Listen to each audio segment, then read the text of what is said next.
Welcome to We Are Not Alone, where local investigators, as well as world-renowned scientists and ufologists, share their latest evidence in support of the UAP reality.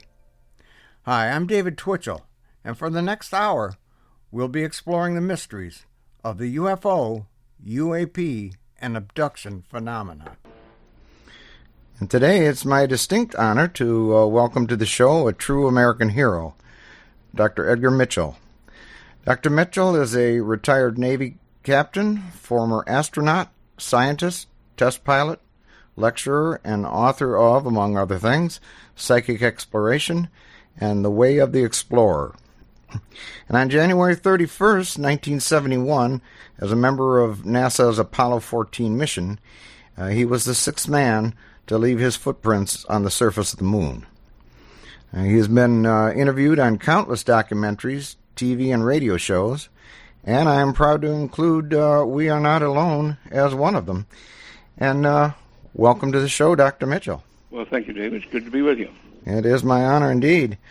I'm sure you've been asked this question about a million times, but if there are words to describe it, what does it feel like to stand on the surface of the moon and look up at planet Earth? Well, my response to that is, what more can a explorer want, and we were all explorers, to other than go to a place where humans have never been, to collect data, take pictures, look around, and come back and tell the people what you saw. And that's what explorers do, and so it's a great experience. Well, it was a great experience for America, I'm telling you, to just to know that, those... Well, there were 12 astronauts to walk on the moon, correct? That's correct. Yeah. There's 12 that have walked on the moon. Yeah. Only 9 of us are left at this point, 40 years later. Yeah. But, yes, and it's the beginning, and I am working on a book on this subject. Okay. It really is the beginning of our space age on Earth, and there's not much question, I'm sure we'll get into this a little bit later, there's not much question, but we have been visited by much older civilizations than ourselves. Right. And but here we are. We're about to enter that era of evolution on our planetary system, where we can go out and be part of a space community. Right. Right. And I hope we do it. I hope so too. We've begun, and we need to continue. But isn't it awe-inspiring or surreal to be up there and to look at the moon, look at the Earth? Certainly, the powerful experience that all of us had, and there's a book been written about it called The Overview Effect, where all of us have had some sort of powerful experience. We don't all explain it the same way, but it's a powerful experience that is our experience of looking back at Earth from space and being really overwhelmed with that view. Overwhelmed with the view, yeah. Yep. Yeah. You know, there are people who insist that the moon landings were all filmed on some Hollywood back lot, and how would you answer them? Well, the simplest answer is, you really think the Soviets would let us get away with that? This was a race to the moon between the Soviet Union and ourselves. Huh? And no way that could have happened. They'd have blown the whistle immediately. Right. It would seem that the astronauts themselves would have blown the whistle. Well, of course. Yeah. But if people would think that we were trying to cover it up, well, the Soviets certainly weren't trying to cover it up. No. But why do you think people are in that mindset? I've always thought it maybe... the older people, and they, like my grandmother used to say, man will never reach the moon. Right. And so I just think that maybe they've said, they just couldn't wrap their heads around it when it finally that's happens. a large portion of it. I often refer back to a statement by the great scientist Max Planck at the end of the 19th century, when he said progress isn't made by convincing skeptics, but funeral by funeral. In other words, the old ideas have to die off before the new ones can prevail. Right. And fundamentally, he's correct. Right. Yeah, I think that scientists, if they can't understand what's going on, now I'm not talking about the moon landings, but the UFO phenomenon. Yeah. They can't understand it. They can't wrap their heads around it. They can't explain it. They don't have control of it. Then the easiest explanation is just to deny it exists. Yeah. Well, that's when we really don't want to change our mindset about things. Mm-hmm. And it's a very common phenomenon, and we see it all the time. And I'll use a couple of little anecdotes as we go through our program here, illustrating my point of view and what I say on many occasions when I'm particularly speaking to young people on these very subjects. And one of the things I point out is that although the Industrial Revolution, if you read your history books, began in the late 17th and the beginning of the 18th century, it really didn't get going until the end of the 19th century. And that was when some of the great discoveries were made, and Madame Curie and Einstein and Max Planck were born and moving around.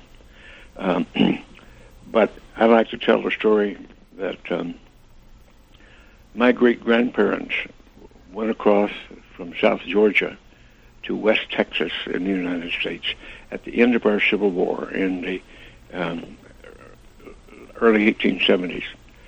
And electric lights weren't, well, they went in covered wagons pulled by horses. And railroads weren't complete across the South and the West. Electric lights weren't invented. Automobiles weren't invented. My father was born shortly after the Wright brothers made their first flight, and I went to the moon. Uh-huh. So from going to the moon, rather from covered wagons to going to the moon, in just under 100 years is what our 20th century has been all about. Mm-hmm. And that is awfully hard to get your head around when you think of it in those terms.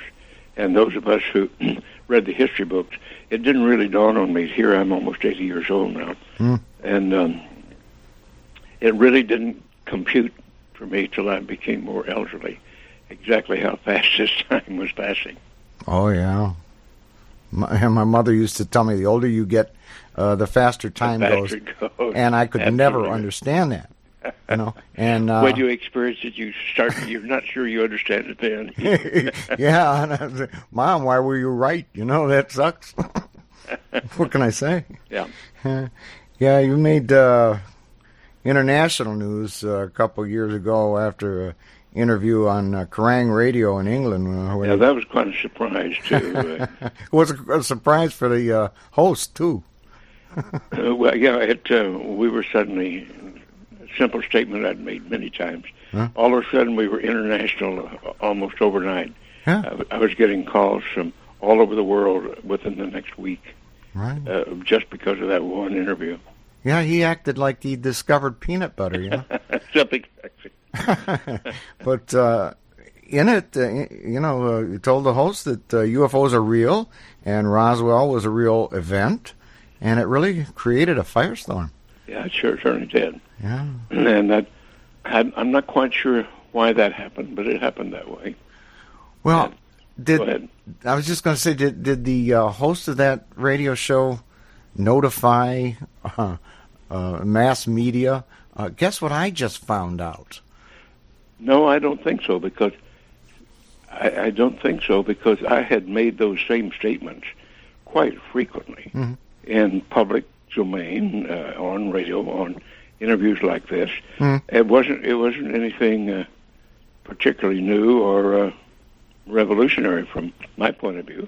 I told my Roswell story. I grew up there, and told my story of that.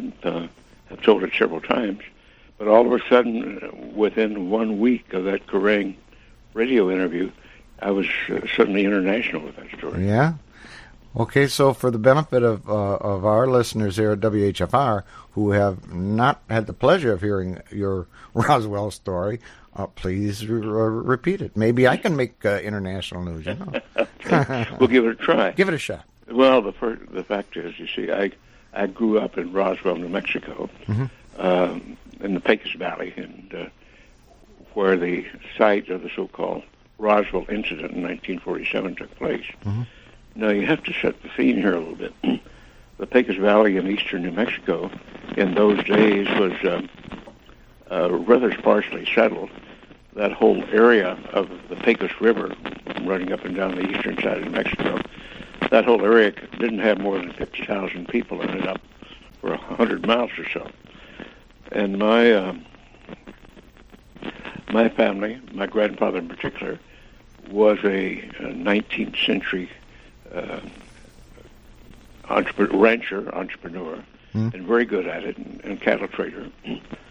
And he helped introduce the Hereford cattle, white-faced Hereford cattle, into the West to replace the rangy Texas Longhorns as beef cattle. They were far better beef cattle.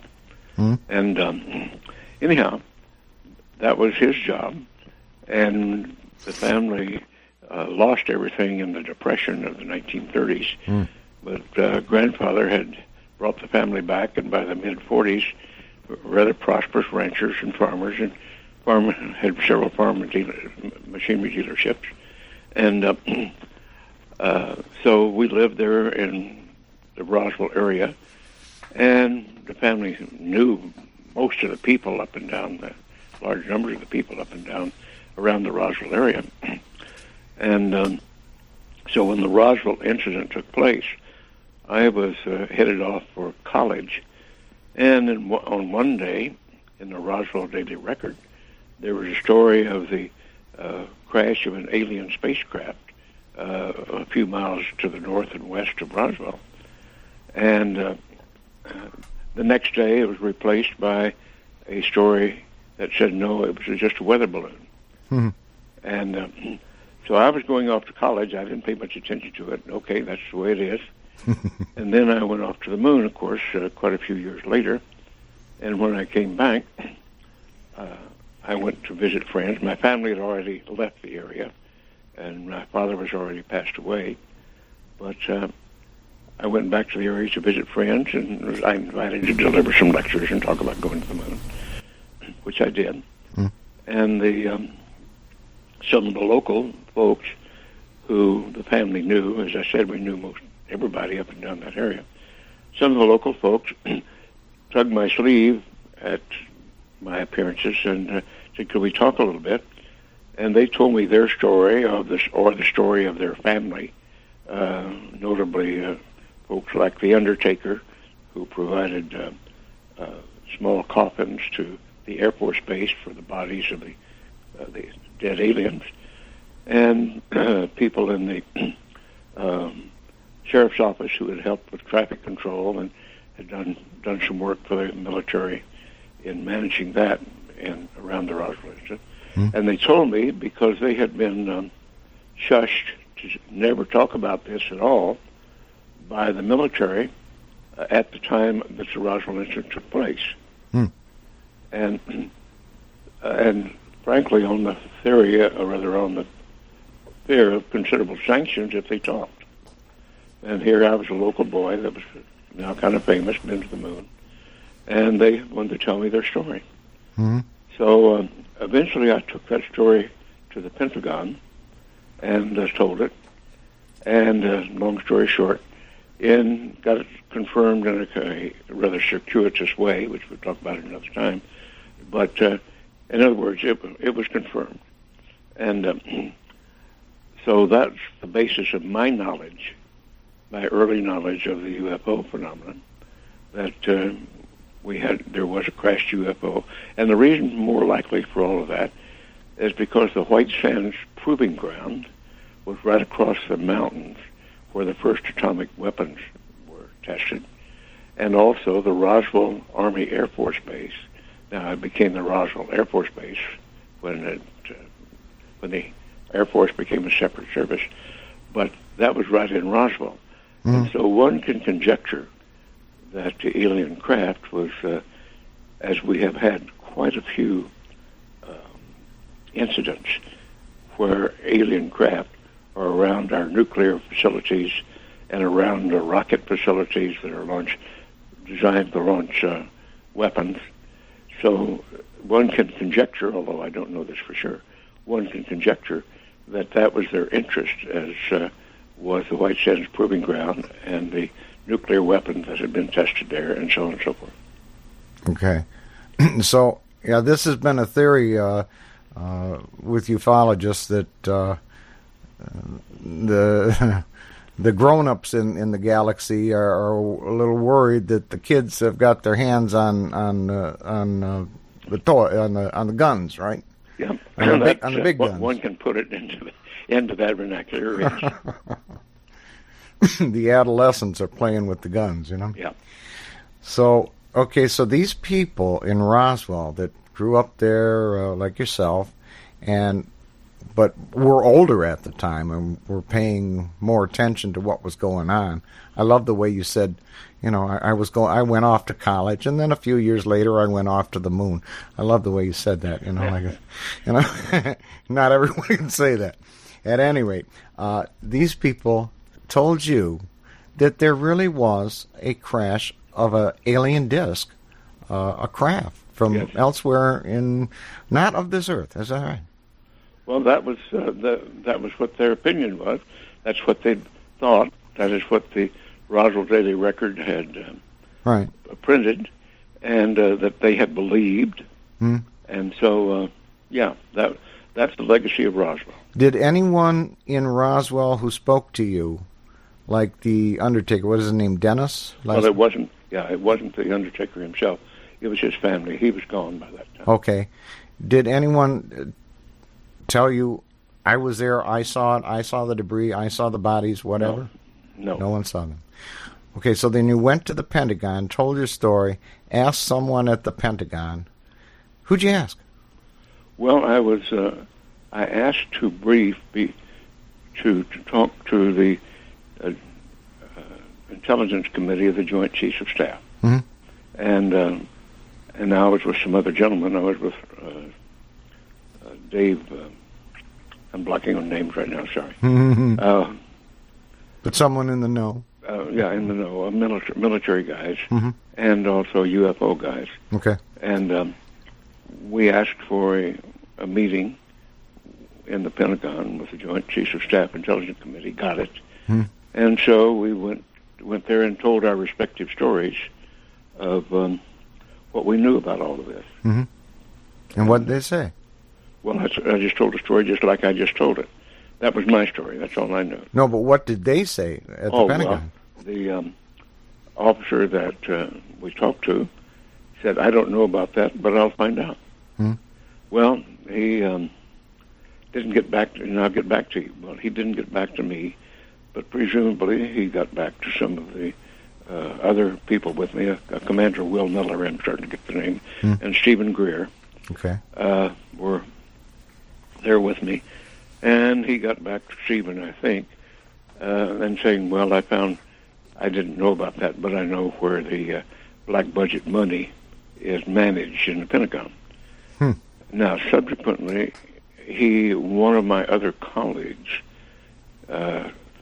encountered this gentleman, this admiral, in Las Vegas, where presumably he was looking into these special access programs.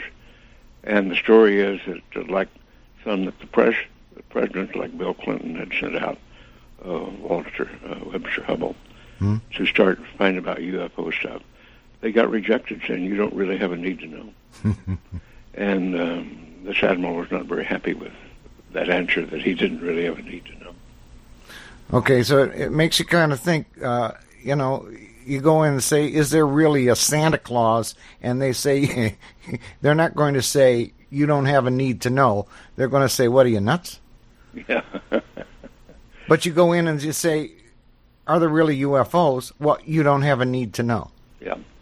And yet they seem to put the UFO and phenomenon in with Santa Claus and the Easter Bunny. Well, that depends on who you're talking to. Of course, it's changed markedly here in the last few years. Okay. As the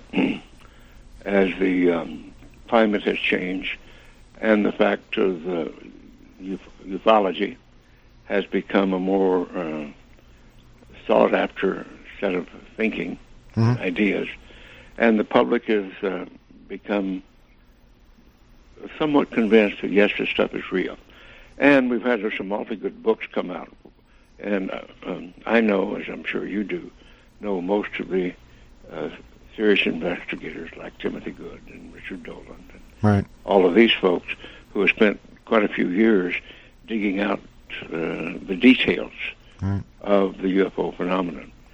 And, of course, with their investigations, they have enlightened the public a great deal with the facts of these, and dug it out of the hidden recesses and dug it out of the lore that until now could be dismissed fairly easily, but it really can't anymore because there's been too much of it. Too much of it, yeah.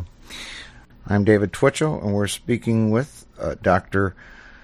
Edgar Mitchell, the sixth man to walk on the moon, for you youngsters who don't know about who Mr. Mitchell is. So, Dr. Mitchell, you mentioned Stephen Greer. Now, he is the, he runs the, what is this? Well, he called it CSETI. Okay, CSETI. I can't remember what that acronym stands for, but he is a long-term investigator of the UFO phenomenon. Right. He also runs the Disclosure Project. Well, he called it Disclosure Project. There's several Disclosure Projects. Stephen Greer is one. Bassett is another one. Stephen Bassett, yeah. Stephen Bassett is another one that's doing a lot of work.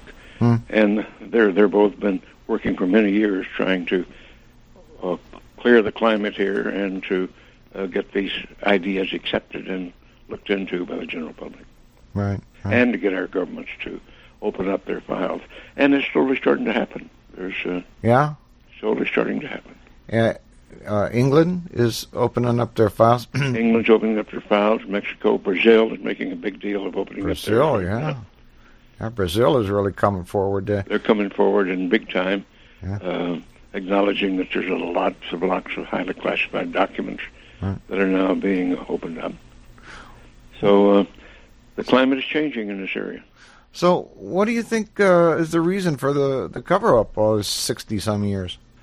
Well, one can conjecture on this, and it would appear that in the early days, the military was concerned that people would panic, and they couldn't. The military, particularly the Air Force,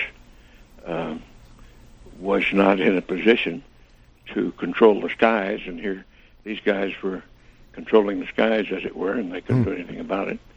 So it made the military not look so good. So I think most in the early days, it was the idea that the people would panic. And I think this came about from the Orson Welles thing in the late 30s about the Martian invaders, and it did cause quite a stir. And that may be what they were looking at. The other thing might have been that a fear of loss of control, that they'd look bad. Right. So anyhow, we know the story. The story was that the Roswell incident happened in 1947, which was right after World War II. Right. And the military, or rather the intelligence service of the World War II, the OSS, had been essentially dismantled. And the CIA had not been formalized yet. The Army Air Corps had been made into an independent service called the U.S. Air Force. So everybody was kind of new on the job. And President Truman, at that point in time, realizing that there was an event here, organized the Military and Joint Intelligence Committee, called MAGIC, and turned out to be MAGIC 12, to manage this project. And apparently, although I don't personally know all of this, apparently it kind of got out of control over the years and took control of this whole issue. And I have a sneaky suspicion that it had more to do with control and profit and what's the technology and how do we get control of that technology, right, than it had to do with anything else.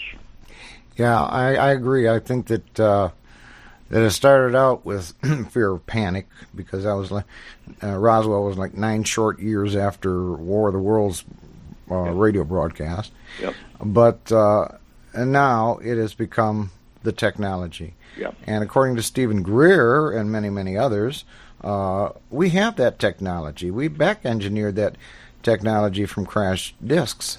Well, that could very well be the case. I don't personally know that that's the case. Mm-hmm. However, that could very well be the case, and I would not be terribly surprised if it is.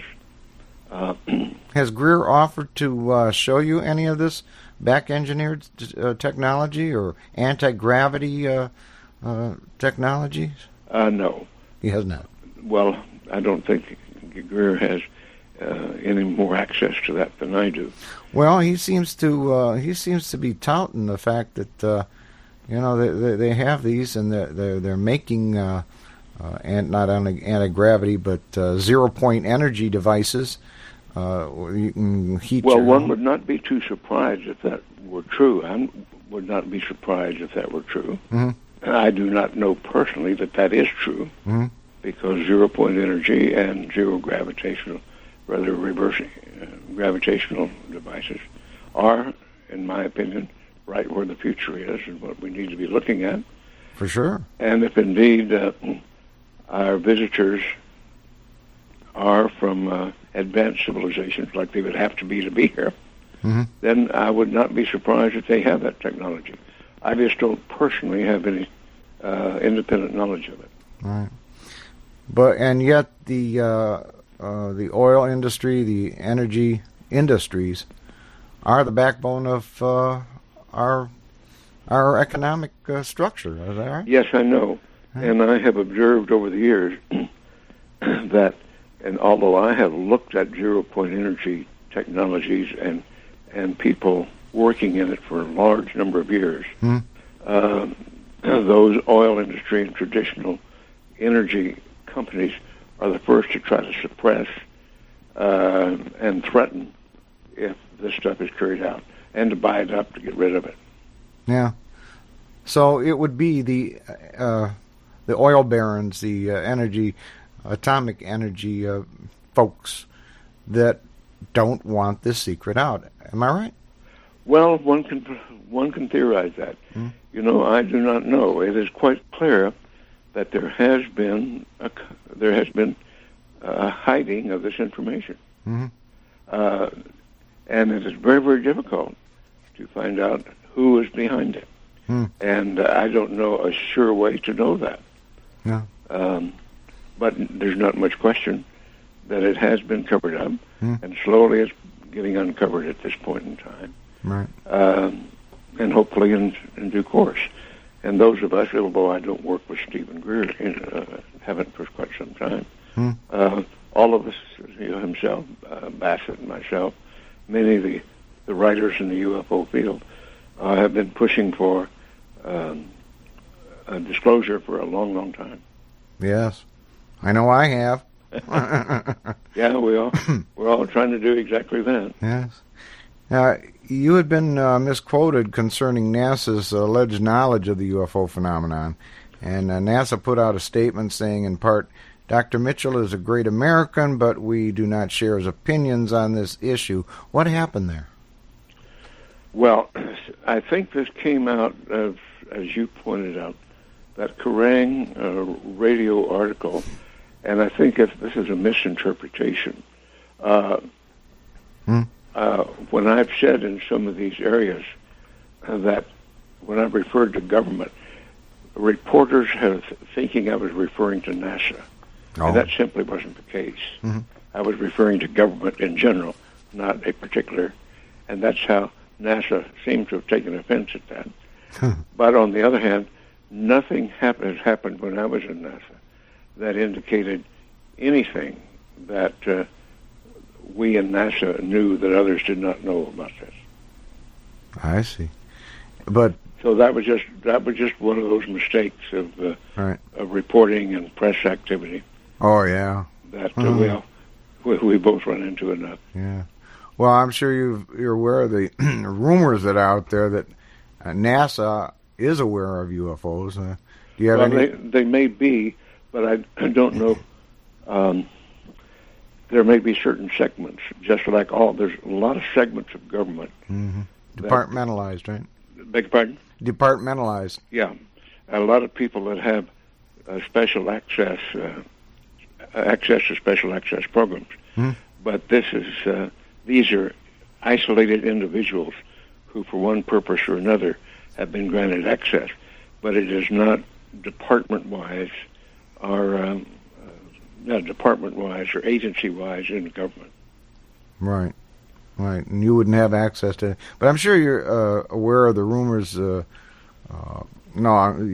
seen, rather, not the rumors, but the NASA videos of objects in space making right-hand turns on a dime, and especially the tether. Those all are in more recent years.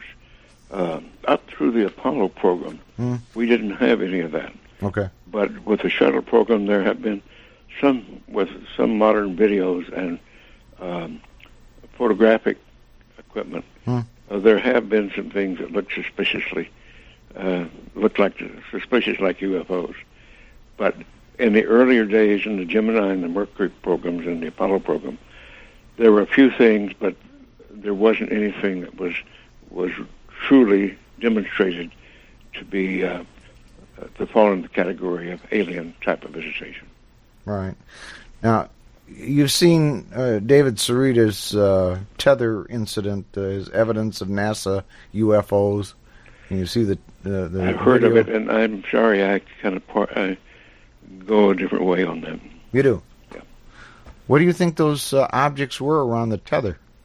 You're going to have to remind me what you're really talking about. Okay, the astronauts went out and put this long tether out. It was supposed to absorb energy in space. Or testing this long cable, and it broke away, and it went a few miles off, maybe 100 miles away from the shuttle. Which one are you talking? What are you talking about here? I'm sorry, I'm not with you. Okay, I don't recall the mission. Well, this had to be a shuttle mission, I believe. Yeah. I'm sorry, I'm not up to speed on all of that. Okay. I've talked to everybody up through Skylab, and know personally their experiences, but I have not stayed on top of all the shuttle experiences. Right. And I do know that there likely have been some sightings and some photographs during the shuttle program that are perhaps indicative of what we're talking about. Right. And one member, I think it was Carol Rosen, a member of the Disclosure Project, who said that she has it on good authority, and she's seen some of these photos, that NASA is constantly, I'm not going to say NASA, I'm going to say satellites in outer space that constantly get pictures of UFOs, and they airbrush them out. Well, that could very well be. I know Carol very well, and I've heard that story too, but I have no hard evidence to support that. Okay. But you know that she has said that? Yes, I know she said that. But you don't know firsthand. You're not going to commit to that. No, I'm not, because I don't commit to anything I don't have firsthand knowledge of. Okay. But in conversations with other astronauts, have any of them ever confided UFO accounts to you? Well, several of the guys, the early guys, from their Air Force experience and military experience prior to being astronauts, the answer is yes. They had encounters as fighter pilots. They were vectored in on them. But as far as being in space up through the Apollo program, and no, up through the Skylab program, actually. I've talked to all of the people, and I have not encountered any knowledge there or incidents or experiences there that would go in this direction. Okay. Now, on the first moon landing on in July of '69, there was 11. Right. Okay. There was reportedly a transmission between Neil Armstrong on the surface of the moon and Buzz Aldrin, where Armstrong claimed to see huge UFOs on the rim of a crater. What do you know, if anything, about that? Well, since I was in mission control during all of that, that didn't happen. That did not happen. Yeah. That's been a story that's floated around, but to my knowledge, that did not happen. Okay. Okay. Well, we've gotten rid of one rumor then, anyway.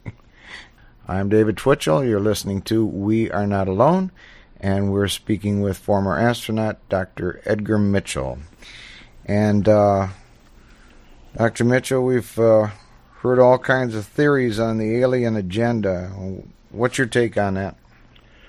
Well, I would suspect, from what I understand now, from what my research has shown me, they've been coming around for a long, long time.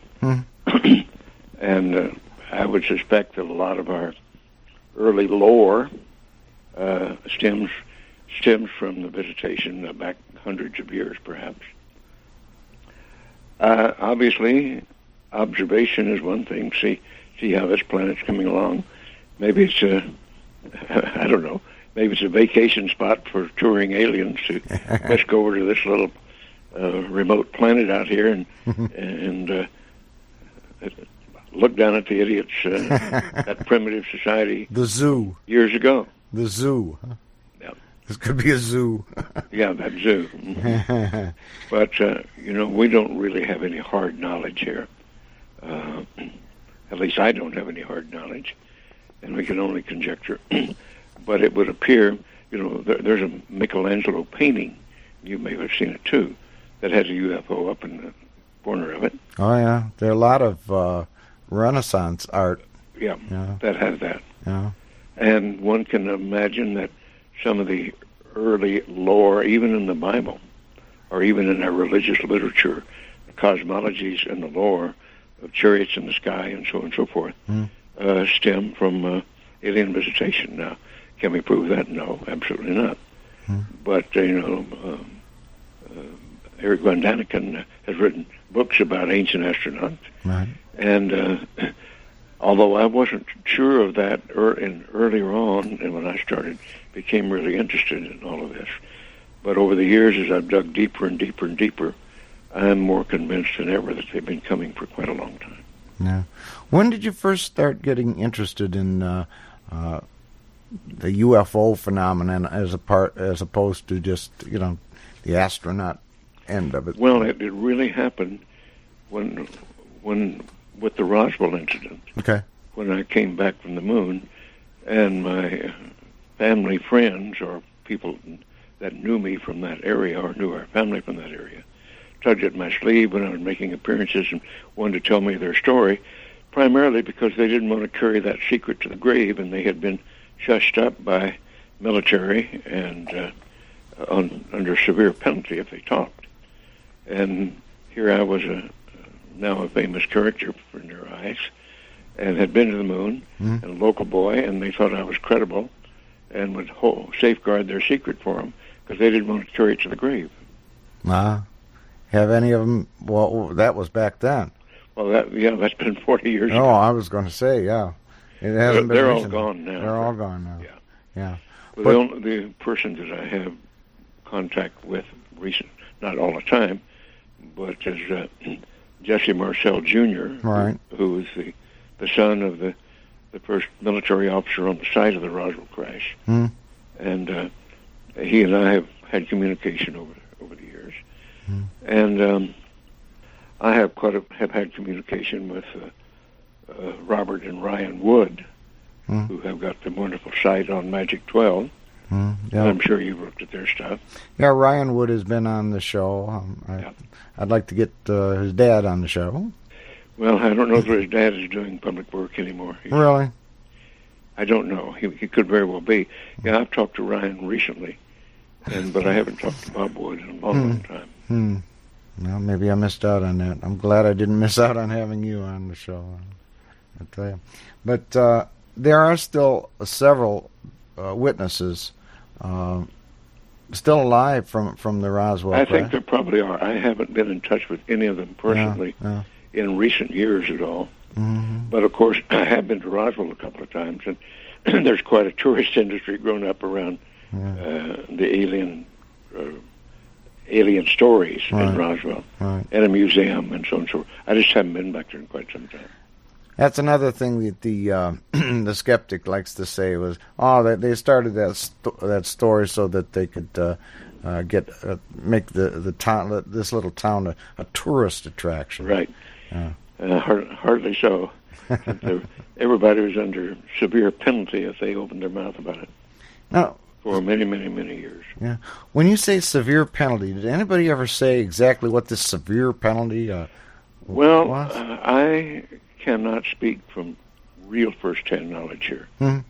But I have worked with enough military people and intelligence people. Mm-hmm. There have been people disappear and deaths as a result of us talking out of turn. Mm-hmm. And I cannot personally document that or personally attest to it, but people of my knowledge who have been involved in this for many years do tell some pretty credible stories. Yeah. Well, what's this gal's name? This now elderly woman, Roe, is that her name? From Roswell. This girl was like 12 years old and saw the bodies, and Yes, I vaguely remember that story, but I'm not familiar enough with it to talk to you about it. And even as an elderly woman, when she tells the story of this sergeant who threatened her as a 12-year-old child, saying, it's a big desert out there, and they'll never find your body. She's sincere, and she's visibly shaken. Well, I can imagine. One of my connections was another Air Force major who was on the base at the same time Jesse Marcel was, and he was a friend of the family. And after my Roswell incident, when I came back, I was able to be in touch with him, and he had confirmed from his point of view and his knowledge, although he wasn't intimately involved with the investigation. He did know Jesse, he did know the story, and he said from his point of view it was a real incident. Okay. And Jesse Marcel Jr., of course, it was his dad, Jesse Marcel, Senior, that brought home the pieces, the debris, and was so excited about it. He had to stop at home to tell his family, right? Tell his family. And so this Jesse Marcel Jr. was a child at the time and handled this debris. Yeah, as a matter of fact, as I recall, he was 11 at the time. 11? Yeah, I was 17. I was going off to college. I was 17. He was 11, so he was a few years younger. But that would have made kind of an impression, I'm sure. Well, I'm sure. And it didn't appear to be anything like a weather balloon or something. No. However, the Mogul balloon, it turns out, had mylar in it that maybe looked a little bit like some of this metal that you bent, it popped right back into shape and had some of the properties. Yeah, but now this mylar, the other balloon that you just mentioned, Mogul balloon. That has not been a secret for many, many years. No. And why didn't they come out earlier and say that? Why did they have to keep hiding that? Well, there were several stories to replace the story that was alien visitation. If any of them had been straight and honest, one would have been quite enough. But the story kept getting changed every few years. And so it's just sheer cover-up. Oh, what a tangled web, huh? Yep. Yeah. So, do you think there'll ever be full disclosure? I think so. Yeah, it's got to come out. However, the real problem with full disclosure is if it doesn't come out pretty soon, there won't be anybody left with first-hand knowledge. Yeah, well, I guess that's what they're hoping for. Yeah. You know? Well, and so one can ask the question now, just who really is instrumenting the cover-up? Mm. And you really can't find any area in government that is solely responsible for it. Hmm. It's it's a hidden. I think the word cabal has been used, and I think that's an appropriate word because you can't put your fingers on what department of government, if it's government at all, or as President Eisenhower in his retirement said, the military-industrial complex. Mm-hmm. That's somewhere in there, and it's very, very mushy and murky. Yeah, I would say it's more corporations than military. I would too at this point, certainly at this point in time. I agree. You have to admit, in my lifetime anyway, every conflict, every war, it's corporations American corporations protecting their interests. That's right. Using our military and hiding behind defending liberty. Yep. And what they're defending is the dollar. Proprietary information and profits. Yeah, yeah. And certainly, if it came out that we could have free energy... I've seen enough of the machinations that go on with inventors getting awfully close to tapping zero-point energy or free energy and see what they go through and cover up and threats and so forth. And attempt to buy them out for a song. Yeah, it's pretty pathetic. You have seen this personally? Well, I've had first-hand stories because I've been in that field myself for a long, long time as an investigator, as being called in to consult with inventors and thinkers and theorists to talk on these, and I have witnessed a lot of this type of activity. So it's all strong-arming, huh? A lot of it. There's a lot has been. I can't say about now. There has been in the past. And what is the most important piece of advice concerning the UFO phenomenon that you could give to our listeners? Well, the fact that they're here. They are here. They have been here. And they seem to be observing. And there seemed to be evidence of underwater and underground bases of some sort.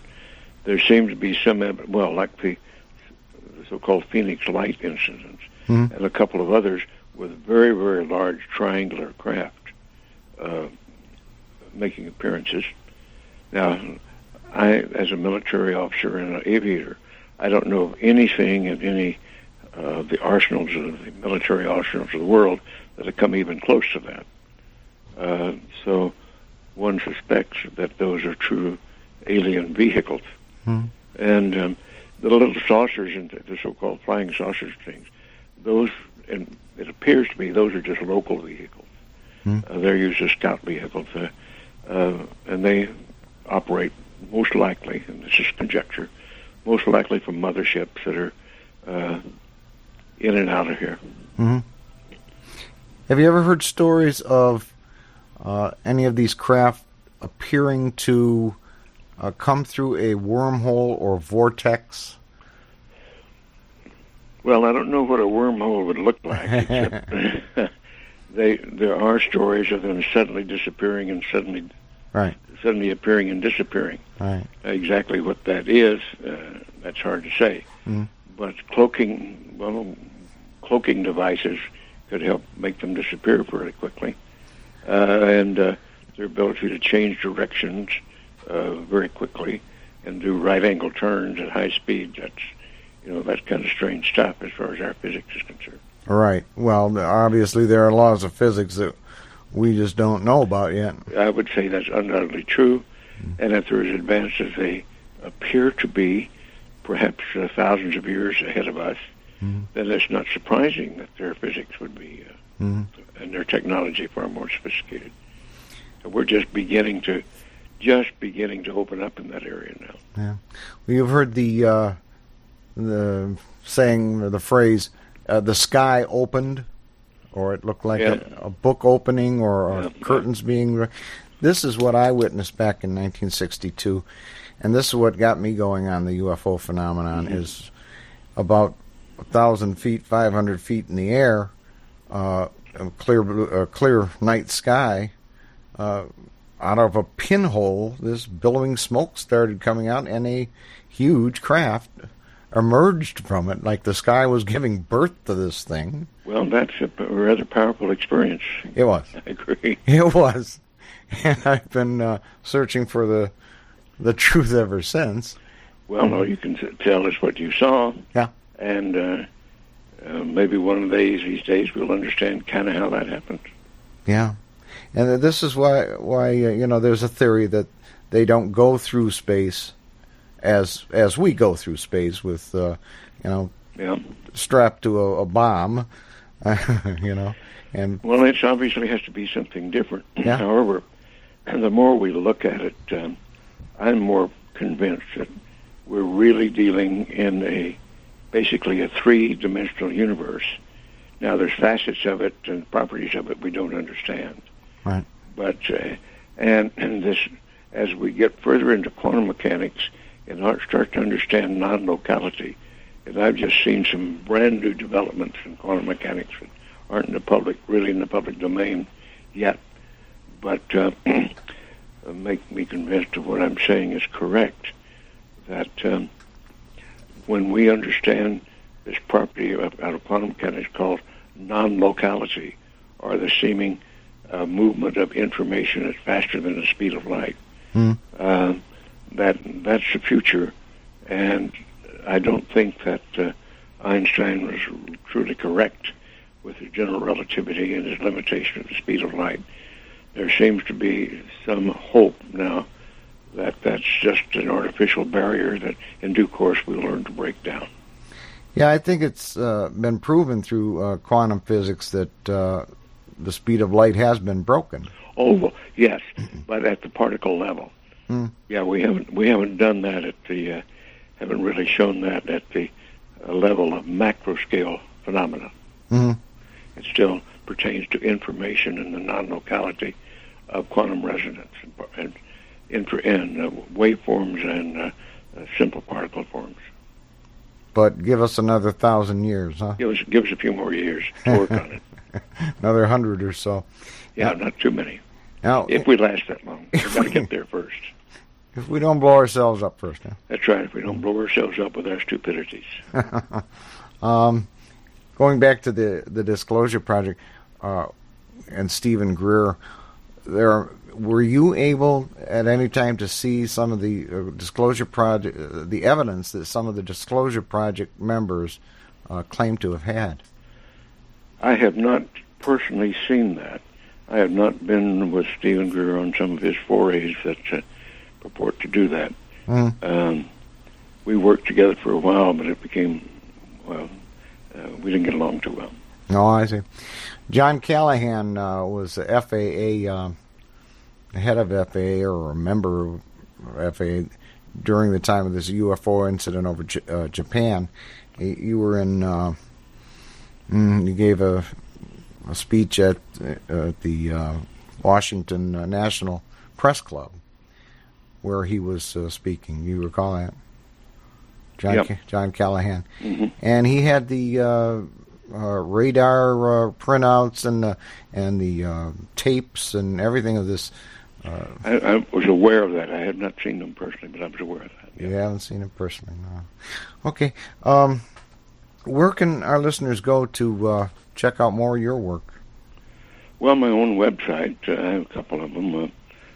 EdMitchellApollo14.com is my personal website.